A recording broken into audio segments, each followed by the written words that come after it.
What's good, everybody out there on YouTube? This is your man Shattuck. You're watching Jet Set Shattuck. I'm gonna be dropping some hot frogga on this mic, but I need to talk about the Nintendo Switch 2. Honestly, it's something I've been hyped for a long time, and after a month of, kind of beating around the bush, I wanted to talk about it. These are my genuine and authentic thoughts, so if they upset you, I'm sorry. But to talk about the Nintendo Switch 2, I think I need to talk about the Nintendo Switch 1 and really all of its glory and downfalls. The Nintendo Switch 1 truly was revolutionary. The hybrid console concept I don't think really had been tried in a genuine, fashion before this. While we had things like the Wii U, and we had handhelds like the PSP and the PS Vita, I think the Nintendo Switch realized the ability to take your AAA gaming on the go. And what made it so revolutionary, I think, especially in retrospect, is that it really resonated with adult gamers. It allowed for gaming for those with busy lives, and I say this as someone who was in college at the time. I would functionally start my day at about 6 o'clock in the morning,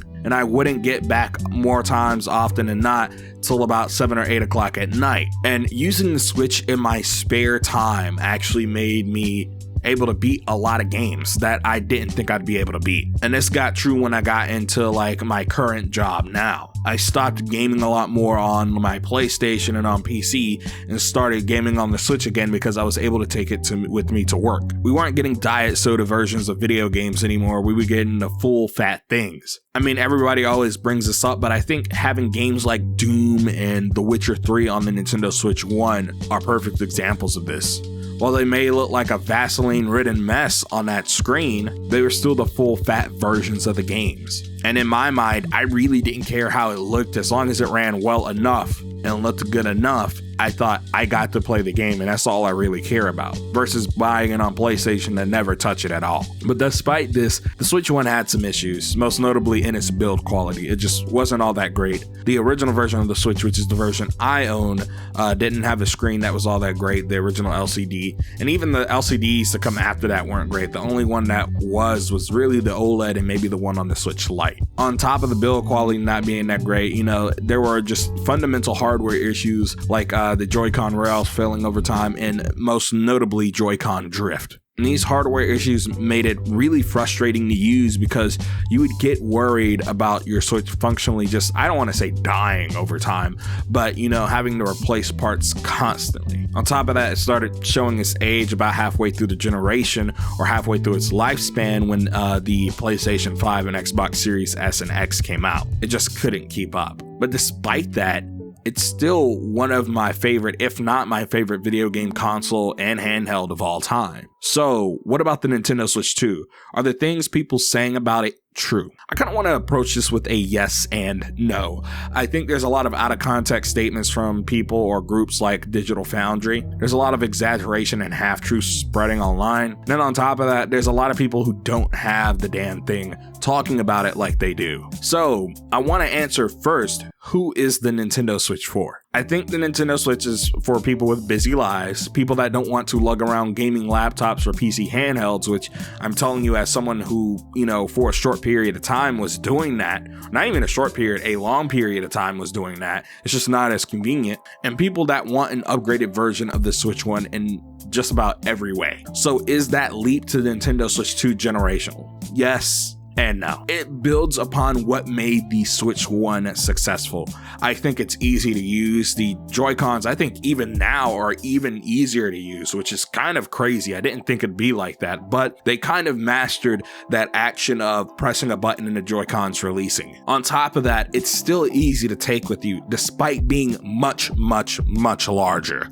I think the fact that this thing is still slim and can still slide into a bag is what makes it so much more portable than something like a Steam Deck. And then even in games with a worse experience, you're still getting the full version of the game for the most part. It's not revolutionary like the Switch 1 was, it is evolutionary, since it's a Switch 2. But, jokes aside, everything just feels way more similar, but way more refined. You have a nicer and larger screen. You have a bigger and more comfortable handheld, and games run way better with higher resolutions even in Switch 1 titles, and I'll go into that in a minute. But before we go into that, where does it fall flat? there's a few areas. The first thing is not a ton of games support 120 hertz, which I know people are like, did you really care about 120 hertz? But what I mean is I feel like a lot of games could utilize it in ways more so than just giving us 120 frames per second. Street Fighter 6 is actually a perfect example of this. Street Fighter 6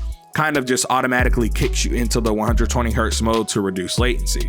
I feel like a lot of games should just do this by default, especially the ones that run at 60. And then when you have games like Breath of the Wild, I feel like that could probably hit 4K if they added a 40 FPS mode. When you're in a 120 hertz container, 40 FPS actually feels really good, and it's the middle ground between 30 FPS and 60. And then in conjunction with the 120 hertz support, VRR support in docked is just not there. But I feel like we'll get it in a later update, considering they originally announced it when they announced the Switch 2 itself, but I guess some issues with the DisplayPort to HDMI conversion is holding that back. At least it's still in handheld play. But also some more, I guess, moral or just, personal things.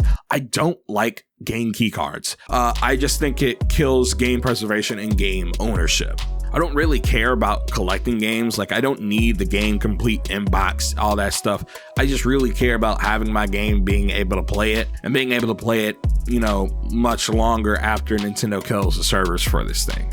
I also think it's deceptive to the average consumer because now they have to look out for these. One of the things I liked about the Switch 1 was when I got a cartridge and I was able to pop it in and play a game without the internet. And now that I have to do that, I feel like that's kind of defeating the purpose of having these cartridges. They're supposed to allow you to play the games away from a Wi-Fi connection, and in general, just the purpose of a handheld or a gaming handheld like this that's completely dedicated to just gaming. It should be able to basically completely function offline if you're playing an offline game. And on the last thing where it falls flat, the screen, despite being good, has slow response time. It really should have some type of overdrive or something. I'm always susceptible to things like this. I noticed it when I got it, but I still think the screen looks good, and I'll go into that in a minute. Because where the Switch, does excel is that screen. Now, I didn't own a Switch OLED, but I will say this. You do not need an OLED screen on this system. I think that people who are upset that it's not OLED and complaining,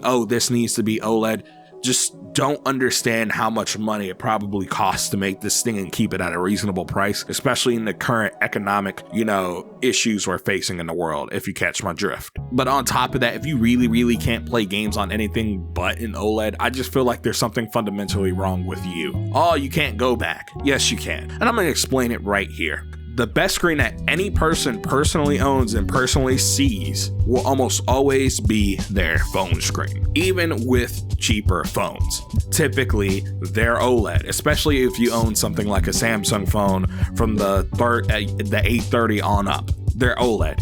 They look good. And they're typically better than people's TVs, their laptop screens, everything. So when you say that you can't play on this thing because it's not OLED, but you can go from watching things on your phone to your television, I believe that's cap. Or from your phone to your tablet, that probably has a far worse screen than your phone. And this is a general statement, but I think it probably rings true to damn near every single person watching this video. But in conjunction with that screen just being a lot better, a lot brighter, a lot more vibrant, and a lot more saturated, it's bigger and it's 1080p, which I thought would hurt Switch 1 games a lot because they're 720p and they're not, at a, true 1:1 scale or 1:2 scale, but they actually looked really good. I think because the size of the screen is still relatively small, the games still look pretty sharp. They don't look blurry. And when you add the fact that Switch 1 games run damn near perfect on this thing, you're gonna have a fucking good time. I've recently been playing the Klonoa Fantasy Reverie series on this thing.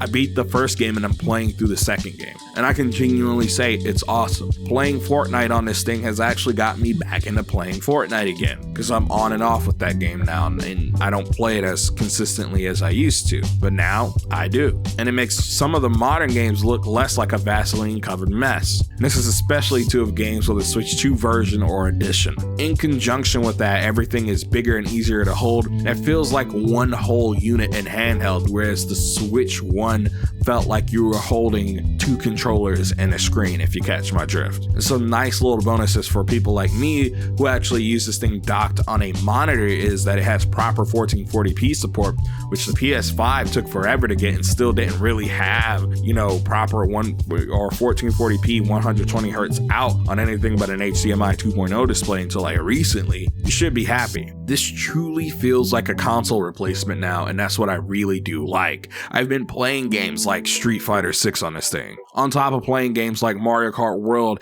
and Tears of the Kingdom Switch 2 edition. Don't get me wrong, I don't like the practice of Nintendo raising the prices of games to $80. It was an inevitable that I knew was going to happen, but I didn't think Nintendo would be the one to dip the toe. I thought we would have to at least wait to GTA 6 for that. And then on top of that, the practice of game key cards and still having games that are just codes in a box is asinine. But overall, the Nintendo Switch 2 has been an incredibly positive package for me. And I think it's really, honestly, everything short of like an engineering miracle that they got this thing out at such a reasonable price with as good as performance as it has and providing the experiences that it does. I think people need to stop looking at online discourse around this thing because even some YouTubers are like flip-flopping on this thing. But one group of YouTubers, Digital Foundry, has actually been pretty consistent as far as their reviews go. And I think that they're being taken out of context with things like the screen. It feels like no one had an issue with the screen until someone said, at Digital Foundry specifically,